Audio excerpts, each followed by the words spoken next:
Assalomu alaykum, hurmatli guruhdoshlar. Yaxshimisizlar? Tanjonlaring sog'mi? Hayit bayramlarini ham yaxshi o'tkazib oldinglarmi?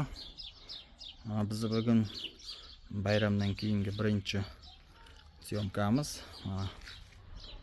Ko'rasizlar. Qomus ko'chasi ekan. O'zbekiston Katmanda.